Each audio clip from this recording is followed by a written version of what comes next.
all of a sudden you've got this deeper reflective piece. And, there are different schools of dance. There is a theoretical piece. All of this is graduate credit worthy. But what happens in higher ed is we mask what those practices are. And that's because we like the idea that, whoever's instructing a course should have the upper hand. My whole position on all of this is that not only am I a co-learner, I'm a learner. I want to learn what the students know. I want their wisdom. This is the Seedfield Podcast, the show where Antiochians share their knowledge, tell their stories, and come together to win victories for humanity. I'm your host, Jasper Nighthawk, and today we're joined by Joe Cronin for a conversation about what counts as education and what happens when students are able to claim the growth experiences that naturally occur in the course of a human life, from a career change to an experience of oppression, and bring it into their graduate studies, not just reflecting on what they learned, but also earning credits towards their degree. I'm speaking here of what's sometimes called prior learning credits. You may have heard about these sorts of programs. At many universities, if you're a new student, but you previously studied somewhere else, there's often a way for you to bring some of those credits from your previous institution and to count those credits towards the new degree you're studying for. In fact, here in the US, many colleges let first-year undergrads claim advanced standing if those students took AP classes during high school and then passed the relevant AP tests. And these programs really are wonderful. They let students claim their previous work, and they help them finish their programs faster, often saving a lot of money along the way. But what if you didn't have the chance to take AP classes? Or if you didn't study for a year at a different institution? The usual way universities treat students in this position is to say, you didn't take the right kind of class, so of course you're not going to get any credit. You just start from square one. And this makes some sense. But when you think about it, even when we're not in school, we are often learning things. We learn new skills on the job, we take on new roles at home, and we have to master a new body of knowledge. When life throws things at us, we learn and we grow. And here at Antioch, we have a long-standing tradition of working with students to explore those learning experiences too, and to award them credit. This has actually touched my own family, so it's a topic near and dear to me, and I'll just tell the story very briefly. In the 1980s, my dad, who had dropped out of college a decade earlier, had gotten really into making maps. He became a cartographer, and at first he made them by hand with an airbrush and a straight edge, but soon he ended up joining the first wave of people making maps on computers. These interactive maps got called Geographic Information Systems, or GIS. My dad was relatively young and relatively smart, and soon he ended up working in a lab at UC Berkeley. And he even started giving lectures there. And at that point, the university found out that he didn't even have a BA. His career started being held back, even though he had all this experience and was good at what he did. So he ended up actually coming to Antioch. This was back when we had a San Francisco campus. And he got a lot of credit, both for his previous college credits, but also for this time he'd spent learning about maps and GIS. He took a few more night classes and he ended up graduating finally with his BA. So in a real way, this changed the course of my family's life. Today, I'm super excited to talk about this practice at the graduate level. In Antioch's Individualized Master of Arts program, there's a longstanding practice of awarding credit for prior learning. And there's a rigorous process of documentation and reflection that students go through before they get that credit. So I'm excited to learn more about this, and I think we have the perfect person to have this conversation with, Joe Cronin, who's here in the studio with us today. Joe is a writer and teacher. He's a professor of humanities here at Antioch, and he's been here since 2003 in a variety of roles. Most recently, he redesigned and relaunched our Individualized Master of Arts program. That launched in 2019. And since then, he's served as chair of that program, and he's currently the director of prior learning assessment. Joe, we're super excited to have you here in the studio today and to learn more about all of this. Welcome to the Seedfield Podcast. Thank you, Jasper. I appreciate the kind introduction. So lots to share about prior learning and the individualized Master of Arts, which has been around since the 1950s at Antioch, and lots of aspects of prior learning assessment that we incorporate into our program. I'm excited to unpack all of this. Before we get to all that, though, I want to make sure that we take a moment to disclose our positionality. This is something that we do, especially when it's relevant to the topic we're discussing. And because our conversation today is going to touch on how education has traditionally excluded whole groups of people and whole types of experience, I think it's important to know what kind of experience and what groups we belong to as the people talking. So I'll go first. I'm white. I'm a cisgendered man. I'm queer. I'm not living with a physical disability, but I do experience anxiety and depression. And I've been lucky to receive a lot of therapy to learn to manage those ways that my brain works. I have a college degree and a master's degree, and I have steady housing and steady income. Also, maybe relevant, I have a 2-year-old child, so I have had to learn a lot of new skills in the last 2 years. I'll toss it over to you, Joe. As much as you're comfortable, can you share your position? I'm Joe Cronin. I want to introduce myself as a socialist since the age of 16. I've been fighting for human equality that whole time in different ways. I do come from some privilege. I have a college degree from Williams College. I got my master's degree at Columbia University, and I then went to the University of Cincinnati where I got my doctoral degree. So I'm very privileged educationally. I come from a large family where there's 11 of us, so I think that's a big part of who I am.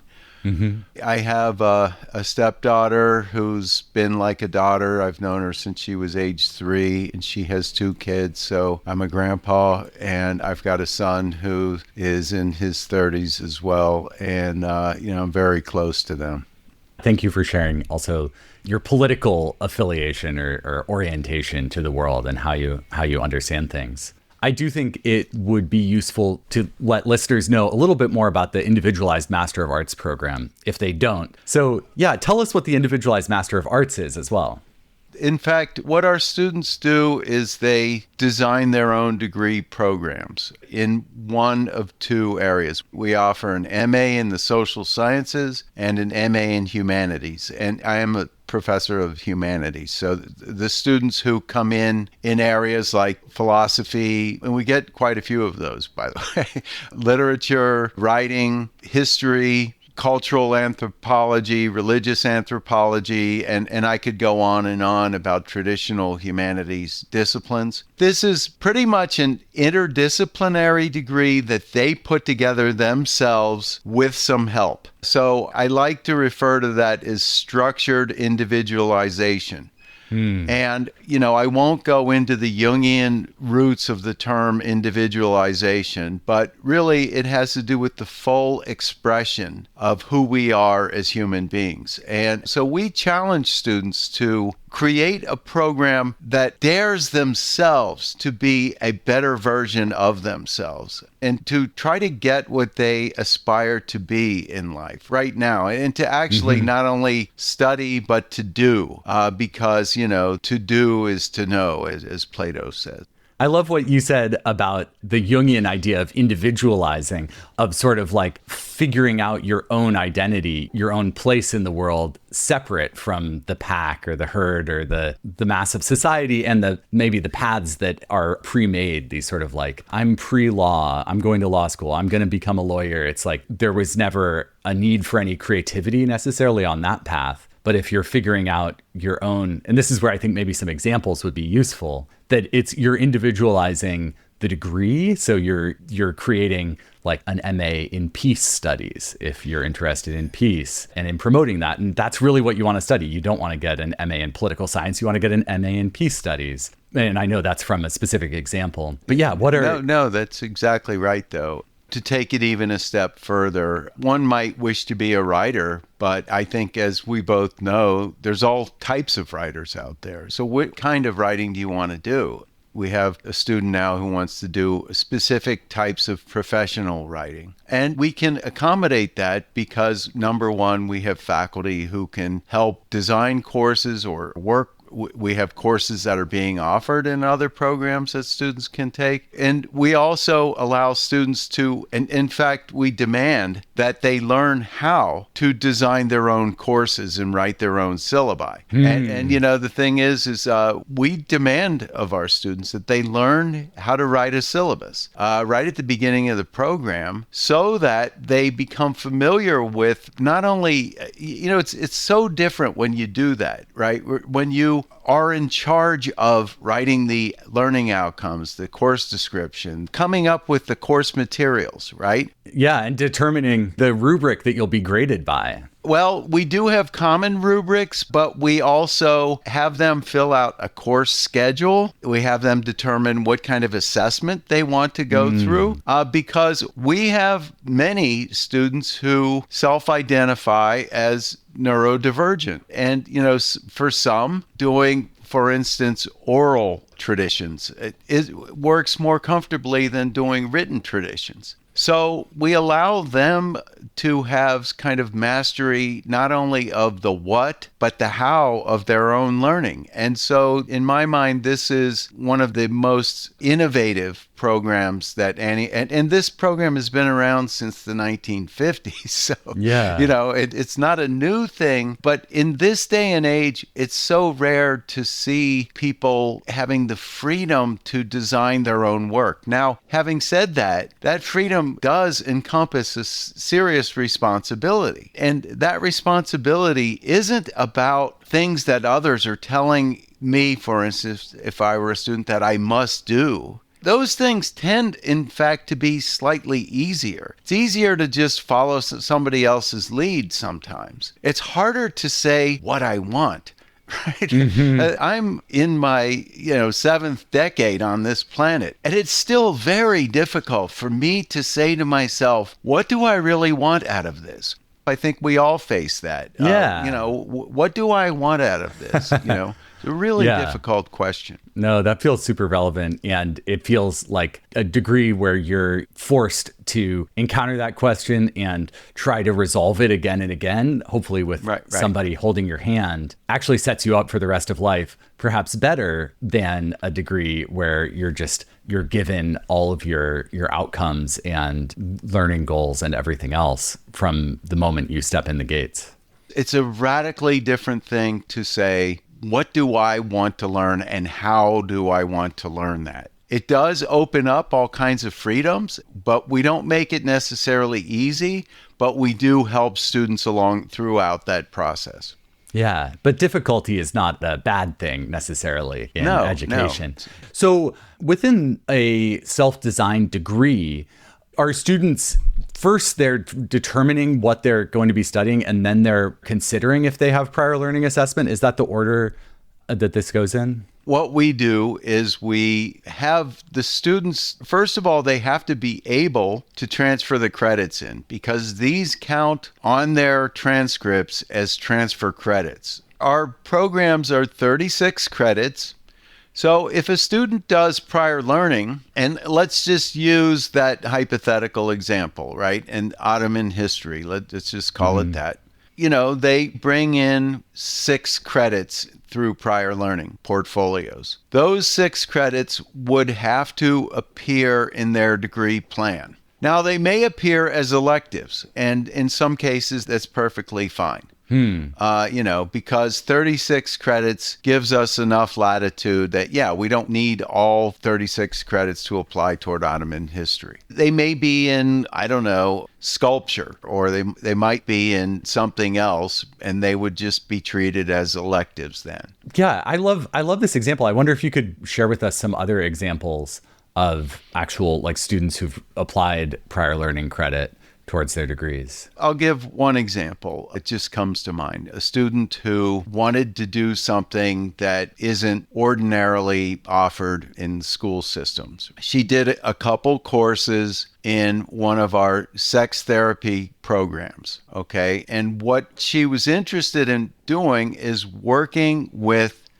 K through 12 children on sex education. And the thing is, we have very poorly formed sex education programs in our school systems. And this is a problem she identified through her own experience in the world. And so she came to us to learn more about not just sex therapy, which she got in some of her Antioch studies, but also about sex education. And so she did some individualized courses on how to do that, especially in today's world. I don't like that phrase, today's world, but nevertheless, in a world where gender fluidity was not commonly thought of, it wasn't ever addressed in the school systems, it certainly is being shuttered or is being shut down or silenced. Yeah, we're recording this in early 2025. So it's an era where anything to do with trans identity is being villainized or strongly discouraged at the federal and many state levels. Right. So,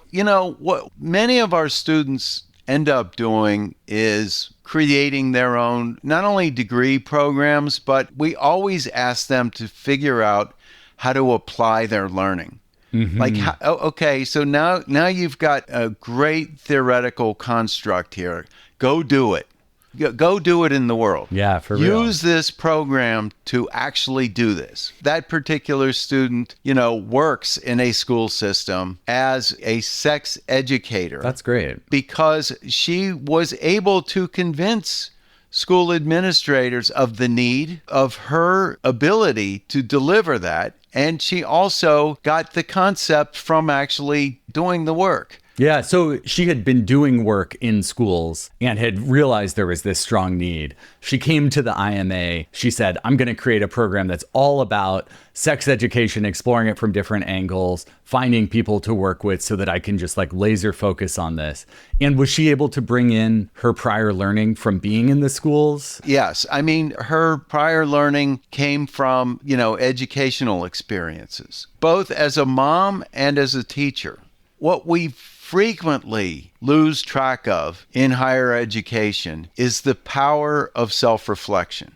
Plato claims that knowledge is recollection. I entirely agree with that. So if you think about prior learning that way with us, it's sort of like taking your own life experience and learning how to reflect on that experience and then generate meaning out of that, write about it, and document that experience. All of these prior learning assessments require documentation because you have to show that you've met the learning. Yeah. It's not just telling people you've met it. There is a part for that. We call that the narrative, but it's also showing them. So in your father's case, if we could go back a step, he needed to be able to show people that he did GIS mapping. And many people don't know what that is. But, we would have to find an outside evaluator who did know what that is, right? Yeah. So when he demonstrated his competency, there was someone qualified to say, yes, this is not BS. This is the real deal. Yeah. Yes, exactly. I wanted to pull out something you said. So you were giving this example of this woman who did sex education, and you said she'd drawn from her work experiences, but also her experiences as a mother. Yes. And I'm very interested in the ways that this practice of prior learning assessment, of documenting what we've learned, and of eventually transforming it into something formally accepted by a university, by part of our system of higher education, and giving you a formal degree. I'm super interested in the way that you can take things from people's lived experiences, but this knowledge and learning that isn't usually acknowledged or seen by higher education, like being a mother. As a parent myself, I've been experiencing just how much you learn. And some of that is reading books and taking classes.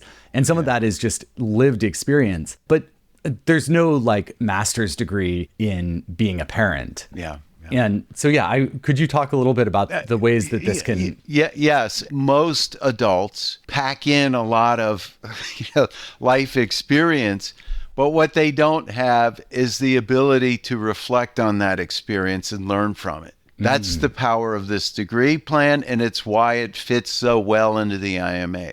So through the prior learning process, what we try to do is we try to, first of all, identify what people know. What have you done that you think is graduate credit worthy? And in some cases, people don't often recognize those things right away. But, it may be the spaces you grew up in. It may be your experiences with your own family. Yeah. It may be the experiences in your own neighborhood. To understand how, and remember I said at the beginning of this that, I'm a socialist, and I don't disguise that from anybody. That's just who I am. But, like what I have always fought for is equality. Mm-hmm. And what does that really mean? Well, it means fighting against those who are constantly repressing us. So you take a 30-year-old adult who comes from a marginal position in life, and you give them the ability to think about and radically critique their own life experience and begin to describe the ways in which they've experienced repression. Mm-hmm. Really powerful stuff comes out. Really powerful. And what you were saying about having students asking them to think back on their own experiences in this prior learning process and reflect and take the chance to think about what the big moments of knowledge and transformation are in their past to figure out where the problem is that you want to answer. Mm-hmm.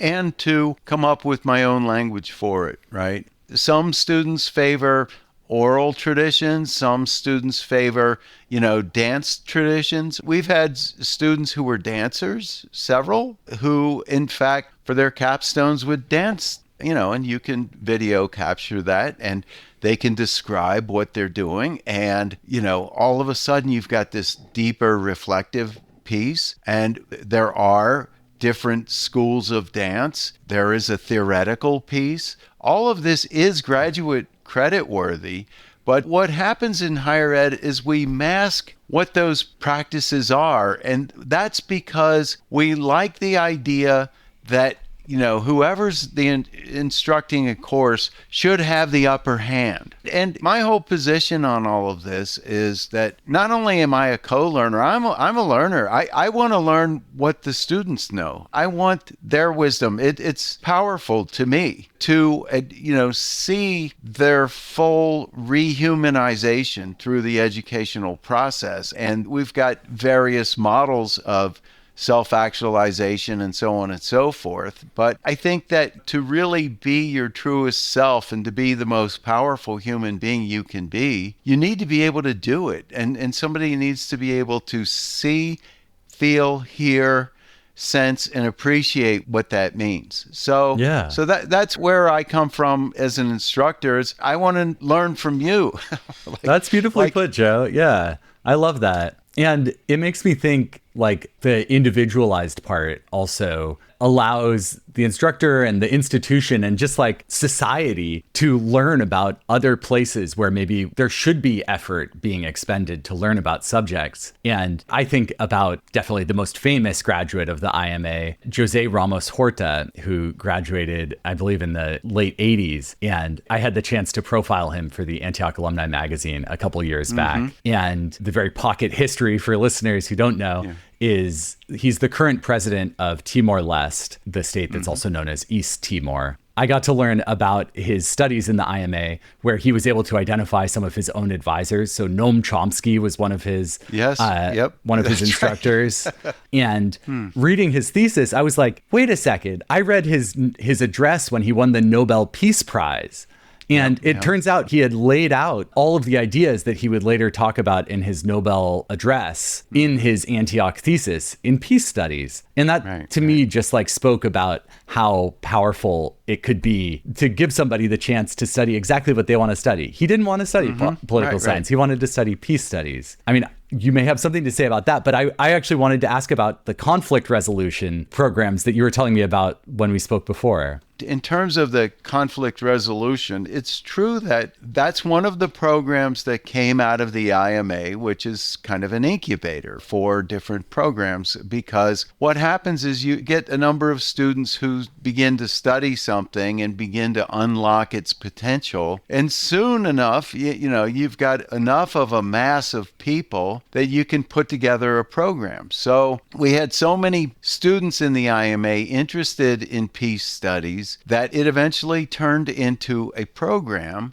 that got the name of conflict resolution. And most of the students in the early mid-90s came from South Africa. They were working on the Truth and Reconciliation Commissions. So, the IMA has always had this international component. It began in the 1950s as a correspondence program. They were doing classwork by letter writing, in the 1950s. So it was always sort of pushing the boundaries of innovation back then. And that's the value of the program. And that's the value of giving people who push boundaries the freedom to realize the potential in pushing those boundaries. Amazing things come out of that. Again, we had several graduate programs that evolved out of that in the 90s and 2000s. Yeah. And maybe there are students pursuing individualized degrees today that will actually lead the way, and other people will say, I want to study that too. And we could see it happen again. We had a number of students just a couple of years ago who were interested in studying psychedelics and the power of psychedelics at liberating human potential and overcoming all kinds of mental health constraints. And, there's still quite a bit of work to be done in that field. That's one example of where the IMA students have led me into something that I might have known a little about, but it's like a lot of work on doing research, on documenting, on finding mentors, on all kinds of things about learning about how to translate psychedelics into a mental health practice, for instance. And that doesn't make them doctors. Nobody's suggesting that. But it does give them kind of some degree of credentialing. They get a master's in social science. They're not getting an MD, so don't worry if you're hearing this and thinking, oh, wait a minute, they're certifying doctors in psychedelic drugs. No, I'm not saying that. I'm saying they're doing research on the power of psychedelics in a program of healing, of mental health constraints or mental illness in some cases. Yeah, they're exploring it as an academic subject. Well, we're almost out of time. And I wanted to ask you one last question, which was just to kind of expand on the idea of prior learning credits, prior learning assessment, and that education can really be tailored to each student in a way that is not just kind of like selfishly, serves that student's ego, but that challenges them to find what can propel them forward in their life. Do you see this spreading through society, or do you have hopes that it will? I don't know about that. The people who undergo the kind of work in the IMA are rare individuals. It's not for everybody. And I don't think it would ever become for everybody, because the kind of work you have to do isn't the kind of work everybody is willing to put in necessarily. And of course, I mean to take nothing away from nursing programs or, any other kind of psychology programs for clinical psychologists, et cetera, et cetera. Like those are all incredibly valuable in and of themselves. Mm-hmm. What I do think is important, though, is translating your life experience into the struggle for social justice, because that's what really each one of us needs to do. And what I find among the IMA is these are individuals who may not realize it yet, but these are leaders. These are people who want to take on more challenge. They want to not only challenge themselves, but challenge the world What do I have to bring to the table to do something about it? That's what I hope spreads out from the IMA, that we begin to plant the seed that each one of us is part of the solution if we choose to be. And we have to choose to be. I love that. That's a great place to end this conversation. Thank you so much, Joe, for coming on the podcast today. Thank you, Jasper. This was really, you're a wonderful host, and I appreciate the fact that you're doing this. Beautiful podcast. Thank you.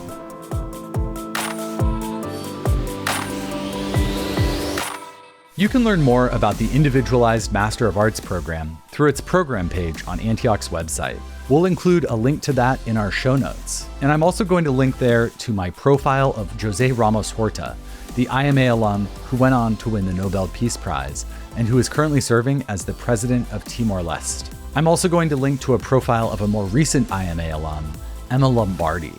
This is a really great piece of writing, and it explores how Emma used the IMA to reconnect with her indigenous roots. She now works as the Culture and Language Programs Manager for the Santa Ynez Band of Chumash Indians Culture Department. And for anyone considering individualized study, I think both of these alumni profiles offer really interesting stories. To find these show notes, you can look beneath this episode, but we also post them on our website, theseedfield.org, where you can also find full episode transcripts, prior episodes, and more. The Seedfield podcast is produced by Antioch University. Our editor is Nastasia Green. I'm your host, Jasper Nighthawk. Jen Mont is our web content coordinator. Stephanie Paredes, Lauren Arianzale, Danny Lapointe, and Lisa Wisner are our work study assistants. We received additional production help from Karen Hamilton, Melinda Garland, and Lorian Alexandra. Thank you for spending your time with us today. That's it for this episode. We hope to see you next time. And don't forget to plant a seed, sow a cause, and win a victory for humanity. From Antioch University, this has been the Seedfield Podcast.